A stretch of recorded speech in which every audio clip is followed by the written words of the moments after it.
গ্রামের চান্দা ইউনিয়নের ঐতিহ্যবাহী গ্রাম তেলো গ্রামের এই তেলো প্রাইমারি স্কুলে আজকের এই ঈদ পুনর্মরণী ও ক্রীড়া প্রতিযোগিতা অনুষ্ঠানের যিনি মূল আয়োজক, আমার অত্যন্ত কাছের বন্ধু, বাল্যকালের বন্ধু, স্কুল জীবনের বন্ধু, যিনি আমাকে প্রবাস থেকেও বিভিন্ন সাহায্য সহযোগিতা করেছেন, আর্থিকভাবে বিভিন্ন দুঃসময় পাশে থেকেছেন। এক সময় যার বাসায় এসে আমরা অনেক সময় আড্ডা দিয়েছি, আমার প্রিয় বন্ধু আব্দুল হালিম। আমি প্রথমে শ্রদ্ধা ভরে স্মরণ করছি এই তেলো গ্রামের কৃতি সন্তান,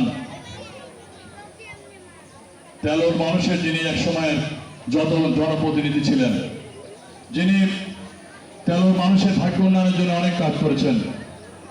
আমার বন্ধু হালিমের দাদা, অর্থাৎ আমার নিজেরও দাদা মরহুম এরশাদ আলী মেম্বারকে আমি তাকে শ্রদ্ধার সাথে স্মরণ করছি। আমি তার বিদেহী আত্মার মাগফিরাত কামনা করছি। আজকের এই অনুষ্ঠানে আমাকে দাওয়াত করার জন্য আমি এই গ্রামবাসীকে প্রথমে ধন্যবাদ জানাচ্ছি। আজকের এই অনুষ্ঠানে উপস্থিত আছেন চান্দা ইউনিয়নের বিভিন্ন পর্যায়ের নেতৃবৃন্দ, উপস্থিত আছেন আমার বড় ভাই, এই ইউনিয়নের সদ্য সাবেক সভাপতি, সদ্য আহ্বায়ক জনাব হাসিনুর রহমান মাস্টার, উপস্থিত আছেন নাটোর জেলা ছাত্র দলের সম্মানিত সহসভাপতি, প্রিয় এই ইউনিয়নের কৃতি সন্তান আব্দুল্লাহ মামুন লিটন, উপস্থিত আছেন এই ইউনিয়নের কৃতি সন্তান বড়াইগ্রাম থানা ছাত্র দলের যুগ্ম আহ্বায়ক জিসানুর রহমান জিসান, উপস্থিত আছেন এই ইউনিয়নের আর এক নেত্রী, বারবার নির্যাতিত জনপ্রতিনিধি মেম্বার জনাব মনোয়ারা মমতা, মনোয়ারা আপা, আমাদের হুমায়ুন আপা, উপস্থিত আছেন আমার এই গ্রামের আমার নিজের ফুফুকে বিয়ে দিয়েছে আমার শ্রদ্ধাভাজন চাচা আব্দুল গাফফার, উপস্থিত আছেন আমাদের রহিম চাচা, উপস্থিত আছেন স্বেচ্ছাসেবক দলের ইউনিয়ন স্বেচ্ছাসেবক দলের আহ্বায়ক শিপন ভাই, উপস্থিত আছেন আমার শ্রদ্ধাভাজন চাচা এই স্কুলের প্রধান শিক্ষক আব্দুল খালেক, উপস্থিত আছেন আমাদের ইউনিয়ন বিএনপির সাবেক সদস্য সচিব আরিফ ইসলাম খান কানন, ইউনিয়ন বিএনপি আমার গোপাল ইউনিয়ন বিএনপির সাবেক সাধারণ সম্পাদক প্রিয় বন্ধু শাহিন খান, স্বেচ্ছাসেবকের শামীম, জামাল, ইউসুফ, তানভীর, সাইফুল, আব্দুল্লাহ, সুজন, জাকির এবং আমার ওয়ার্ডের নির্বাচিত মেম্বার আমার শ্রদ্ধাভাজন চাচা প্রিয় বন্ধু হালিম ওই স্কুলে পড়ালেখা করতো। হালিম আমার বাল্যকালের বন্ধু। হালিমদের বাজারে একটা মার্কেট আছে, জায়গা আছে অনেক বড়। আমরা এক সময় হালিমদের মার্কেটের পিছনে একটা বাসা বাড়ি ছিল, যেখানে আমরা সবাই বন্ধুরা আড্ডা দিতাম। ওইটা এক ধরনের বিএনপির অফিস ছিল, আবাসিক অফিস। আমরা ওখানে রাত্রি যাপনা করতাম, আড্ডাও দিতাম। সেই বন্ধু একটি সময় পরবর্তীতে সে বিদেশ চলে যায়, আমরাও বড় হয়ে যাই, আমরা ইউনিভার্সিটিতে ভর্তি হয়ে ঢাকাতে চলে যাই। তারপরে এখানে আড্ডা শেষে আমাদের বাড়িতে গিয়ে নাজেহাল করতো। সেই সময় আমাদের দলের কর্মীরা এই গ্রামে এসে অবস্থান নিয়েছে, শেল্টার নিয়েছে, পালিয়ে থাকতো। আপনারা তাদেরকে অনেক সাহায্য সহায়তা করেছেন, এই জন্য আমি আপনাদের কাছে কৃতজ্ঞতা প্রকাশ করছি। প্রিয় ভাইয়েরা আমার, আপনারা জানেন দীর্ঘ 17টি বছর অন্যায়, অত্যাচার, নির্যাতন, নিপীড়নের মধ্য দিয়ে বাংলাদেশ জাতীয়তাবাদী দল টিকে আছে। আর বাংলাদেশ জাতীয়তাবাদী দল যারা টিকিয়ে রেখেছে তারা এই তৃণমূল কর্মী, গ্রামের মানুষরা, গ্রামের খেটে খাওয়া মানুষের জনসমর্থন ছিল জন্যই বিএনপি এখনো বেঁচে আছে। যদি গ্রামের পাঠানো মানুষের যদি জনসমর্থন না থাকতো, এই বিএনপি নামে দল কিন্তু থাকতো না।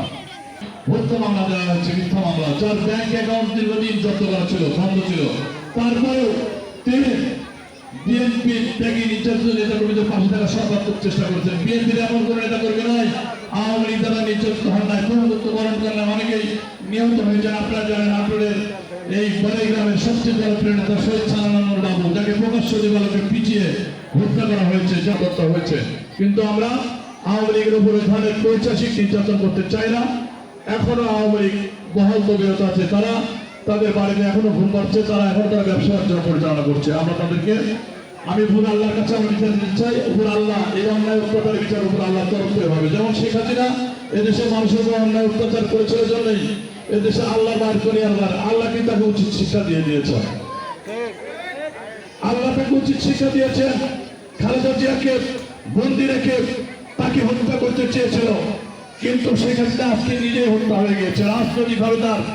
রাজনৈতিকভাবে তিনি কিন্তু হত্যা হয়ে গেছে। রাজনৈতিকভাবে তিনি পরাজিত হয়ে এদেশের মানুষের ঝাঁটার বাড়ি খেয়ে দেশ থেকে বিদেশে ভারতে চলে গেছেন। আমরা ছোটকাল থেকে স্লোগান দিতাম, এই মাত্র খবর এলো শেখ হাসিনা ভারত গেল। সত্যি কিন্তু শেখ হাসিনা ভারত গেছে। এই মাত্র খবর এলো শেখ হাসিনা পালিয়ে গেল। সত্যি কিন্তু শেখ হাসিনা ভারত চলে গেছে। আমরা স্লোগান দিয়েছি যা হাসিনা ভারত যা, দেশ চালাবে খালেদা। সেইটাই কিন্তু ঘটতে যাচ্ছে আগামী দিনে। আগামী দিনে দেশ নায়ক তারেক রহমান বিএনপি ভারপ্রাপ্ত চেয়ারম্যান তারেক রহমানের নেতৃত্বে, দেশের বেগম খালেদা জিয়ার নেতৃত্বে এই দেশ সুন্দরভাবে পরিচালিত হবে। উনি বলেছিল না, উনি দেহের মাধ্যমে এই দেশকে সুন্দরভাবে সাজানোর তিনি চেষ্টা করেছেন। তিনি 3 বছর রাষ্ট্রীয় ক্ষমতায় ছিলেন, কিন্তু এখনো বাংলার মানুষ মনে করে জিয়া রহমান মনে শত শত বছরের দেশ পরিচালনা করেছে। বিএনপির 3 বছরের দেশটা আমাদের প্রয়াত রাষ্ট্রপতি শহীদ ছিলেন জিয়া রহমান, মাত্র 3 বছর রাষ্ট্র পরিচালনা করছে, কিন্তু জিয়া রহমানের প্রেমে মানুষ করছে, বলছে না? এখন আমি বিশ্বাস করি বিএনপির ভারপ্রাপ্ত চেয়ারম্যান তারেক রহমানের যে 31 দফা মিনিমাম 80 থেকে 90% মানুষের জনসমর্থন নিয়ে আগামী দিনে রাষ্ট্রীয় ক্ষমতায় যাবে বলে আমি বিশ্বাস করি। এই জন্য কি করতে হবে? বিএনপির আমরা যারা বিএনপি নেতাকর্মী আছি করা হচ্ছে, যদি থেকে নির্যাতন নেতাকর্মীকে যদি বিতর্কিত করা যায়, তাহলে বিএনপিকে বিতর্কিত করা যায়, তাহলে বিএনপি বিতর্কিত করে বিএনপি রাষ্ট্রীয় ক্ষমতায় যেতে পারবে না। এই জন্য আপনাদেরকে সজাগ থাকতে হবে, বিএনপি নেতাকর্মীদের সজাগ থাকতে হবে। এই সমস্ত কুচক্রী মহল যারা বিভিন্ন মিডিয়ায়, বিভিন্ন সামাজিক যোগাযোগ মাধ্যমে বিভিন্ন নেতাকর্মী নামে মিথ্যা প্রপাগান্ডা ছড়িয়ে বিএনপির চরিত্র হনন করতে যাচ্ছে, নেতাকর্মীর চরিত্র হনন করতে যাচ্ছে, আপনারা সতর্ক থাকবেন। আপনারা সতর্ক থাকবেন, কারণ যদি বিএনপি ঠিক থাকে এদেশের মানুষ ঠিক থাকবেন। যদি বিএনপি ঠিক থাকে দেশটা তারেক রহমান ঠিক থাকবেন। যদি তারেক রহমান ঠিক থাকে নাটোরের গণমানুষের ব্যাগ ভুগেন তালুকদার দুলু সাহেব ঠিক থাকবে। যদি দুলু সাহেব ঠিক থাকে আমি বলে দিচ্ছি আমি শামসুল আলম রানীও ঠিক থাকবো। এবং প্রত্যেকের ভাগ্য উন্নয়নের জন্য এই বড়াই গ্রামবাসীর জন্য আপনার বন্ধু আমার ছোট ভাই লিলন কিছুক্ষণ আগে বলেছে এই রাস্তাটা দেখে আসলাম। আমি আসার সময় দেখলাম দীর্ঘদিন আওয়ামী লীগ ক্ষমতায় থেকে আওয়ামী লীগ জানে এই তেলোর পার্টি বিএনপির ঘাঁটি। এই কারণে রাস্তা করা হয় না। এই বিএনপির মাটি, এই তেলোর মাটি বিএনপির ঘাঁটি। এই কারণে আওয়ামী লীগ ফ্যাসিস্টরা এই রাস্তা করে নাই। আমি আপনাদের কথা দিচ্ছি, আমাদের নেতা গণমানুষের নেতা অ্যাডভোকেট মহম্মদ তালুকদার দুলু সাহেবকে ধরে আমরা এই যে এলজিডি এক্সেন এবং ইঞ্জিনিয়ারকে বলে যত দ্রুত সম্ভব আপনার এই রাস্তা করে দেওয়ার চেষ্টা করবেন ইনশাআল্লাহ। কারণ এইখানে যদি কোনো মানুষ, এখন ম্যাক্সিমাম মানুষই দেখা যায় খুব অল্প বয়স মানুষ হার্ট অ্যাটাক করে, স্ট্রোক করে, সঠিক শুধুমাত্র যানবাহনের অভাবে, পরিবহনের অভাবে বাড়িতেই মারা যায়। রাত্রিতে যদি বর্ষাকালে যদি কোনো মানুষ যদি অসুস্থ হয়ে পড়ে তাকে হাসপাতালে নেওয়ার কোনো রাস্তা নেই। নদী পথ বন্ধ হয়ে যায়, রাস্তায় কাদা, নেওয়া কিন্তু খুব কঠিন। এইটি একটি মানবিক বিষয়। আমি চেষ্টা করব যেন এই রাস্তার যেন হয়, রাস্তাটা হলে অন্তত আর যাই হোক কোনো মা বোনেরা যদি অসুস্থ হয়ে পড়ে, ভাই বোনেরা যদি অসুস্থ হয়ে পড়ে তাদেরকে যেন সঠিক সময় অন্তত হাসপাতালে নিতে পারে। এইটা অন্তত সবাই আমি আমার জায়গা থেকে চেষ্টা করব আমার নেতাকে বলে, এই যে নাটোরে এলজিডি এক্সেন আছে এবং ইঞ্জিনিয়ার আছে তাদেরকে বলে আমি চেষ্টা করবো রাস্তাটা করে দেওয়া। আমি এই চাচা এই রাস্তা কি দরকার দেওয়া আছে, যদি দেওয়া থাকে রাস্তার যে আইডি নাম্বার না কি নাম্বার থাকে ওই নাম্বারটা আমাকে দিলে আমি চেষ্টা করি as possible এইটা করে দেওয়ার। আমার বিশ্বাস পারবে ইনশাআল্লাহ। তো এই তেলোর মাটি বিএনপির ঘাঁটি আগামী দিনে ঘাঁটি থাকবে তো, আগামী দিনে ঘাঁটি থাকবে তো, দেশ নায়ক তারেক রহমান মাঠে থাকবেন তো, নাটোরের গণমানুষের নেতা দুলু সাহেব থাকবেন তো। যদি থাকেন আমি আপনাদের কথা দিচ্ছি, আপনাদের সুখে দুঃখে জীবনের শেষ দিন পর্যন্ত আপনাদের পাশে থেকে আপনাদের সেবা করার চেষ্টা করবে ইনশাআল্লাহ। এবং এই যে যারা আওয়ামী লীগের ফ্যাসিস্ট, আমরা তাদের উপর কোনো অন্যায় অত্যাচার করতে চাই না। তারা যে আমাদের উপর অন্যায় অত্যাচার করেছে তার প্রতিশোধ আমরা নিতে চাই না। উপরে আল্লাহর কথা বিচার দিচ্ছে, উপরে আল্লাহর পক্ষ থেকে তারা অত্যাচার করেছে তারা সেই পানিশমেন্ট তারা পেয়ে যাবে ইনশাআল্লাহ। তো এখন আমাদের সবাইকে ঐক্যবদ্ধ থেকে আগামী দিনে যে সংসদ নির্বাচন হবে সেই নির্বাচন অনুষ্ঠিত হওয়ার আগে বিএনপির ভালো ভালো কর্মকাণ্ডকে সাধারণ মানুষের কাছে তুলে ধরতে হবে। বিএনপির ভারপ্রাপ্ত চেয়ারম্যান তারেক রহমান 31 দফা দিয়েছে, 31 দফা মাঠে ঘাটে পাড়া মহল্লায় শ্রমিক সাধারণ কর্মজীবী মানুষ, দিনমজুর, ভ্যান চালক, রিক্সা চালক, সমস্ত শ্রেণী, সব শ্রেণী পেশার মানুষের কাছে, ছাত্র জনতা সবার কাছে তারেক রহমানের 31 দফা পৌঁছায় দিতে হবে। 31 দফা যদি অনুসরণ করেন তাহলে বুঝতে পারবেন তারেক রহমান দেশ নিয়ে তিনি কত চিন্তিত, দেশের মানুষকে নিয়ে তিনি কত চিন্তিত, দেশের মানুষের ভাগ্য উন্নয়নের জন্য তিনি কত চিন্তিত। যে চান্দায় এক সময় আওয়ামী লীগের কিছু ফ্যাসিস্ট, কিছু সন্ত্রাসীর জন্ম হয়েছিল, যারা পাড়ায় পাড়ায়, মহল্লায় মহল্লায় পুলিশ দিয়ে উত্তর করেছে।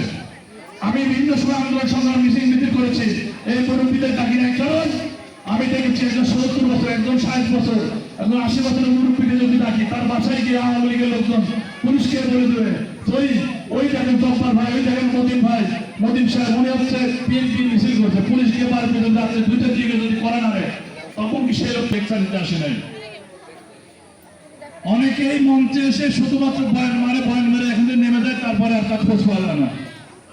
আমার নাম্বার আপনাকে দিয়ে যাবো, যদি কেউ কোনো ভাইয়ের বোনেরা যদি অসুস্থ হয়ে পড়ে, ট্রিটমেন্টের যদি কোনো দরকার হয়, বিশেষ করে ঢাকাতে, আমার নাম্বার রাখবেন। আমাদের নাটোরের নেতা গণমানুষের তালুকদার দুলু সাহেব, বাংলাদেশের এমন কোনো ডক্টর নাই যার সাথে তার ভালো সম্পর্ক নাই, এমন কোনো হসপিটাল নাই, এমন কোনো সরকারি জায়গা নেই যেখানে দুলু সাহেবের ভালো সম্পর্ক নাই। আমরা অন্তত একটি কাজ করতে পারবো, যদি কোথাও ভর্তি হতে চান, যদি কোনো ডাক্তারের সিরিয়াল লাগে, যদি কোনো ডাক্তারের পরামর্শ লাগে, আমরা নেতার মাধ্যমে আপনাদেরকে সরাসরি হেল্প করতে পারবো ইনশাল্লাহ। ধরেন অনেকেই যায় ঢাকায় গিয়ে রাস্তায় রাস্তায় ঘুরে, বিভিন্ন হাসপাতালে যায়, টাকার অভাবে ট্রিটমেন্ট করতে পারে না। অনেকেই জানে না অল্প টাকাতেও ঢাকায় ট্রিটমেন্ট আছে, খুব বেশি টাকা পয়সা লাগে না, বেড ভাড়াও লাগে না। এই সমস্ত জায়গায় যখন ভর্তি হতে যাবেন, দয়া করে আমাকে দূরসার পেতে পারবেন, আমি আপনাদের ছেলে, আমাকে একটু দয়া করে জানাবেন। জানাইলে আপনাদের ইনশাল্লাহ সাহায্য করতে পারবো বলে আমি বিশ্বাস করি। যতটুকু সাহায্য পাবেন, যতটুকু হোক, মোটামুটি একটা প্রপার ট্রিটমেন্ট পাবেন, প্রপার একটা সঠিক পরামর্শ পাবেন। হ্যাঁ, আজকে এই হসপিটাল, কাল ওই ডাক্তার, এই ডাক্তার ঘুরতে ঘুরতে শহীদ অবরোধ, খালেদা জিয়া জিন্দাবাদ, তারুণের হামজা, তারেক রহমান জিন্দাবাদ, নাটোরের গণমানুষের নেতা, সবচেয়ে জনপ্রিয় নেতা অ্যাডভোকেট দুলু ভাই জিন্দাবাদ, জিন্দাবাদ, জিন্দাবাদ। আসসালামু আলাইকুম ওয়া রাহমাতুল্লাহি ওয়া বারাকাতুহু।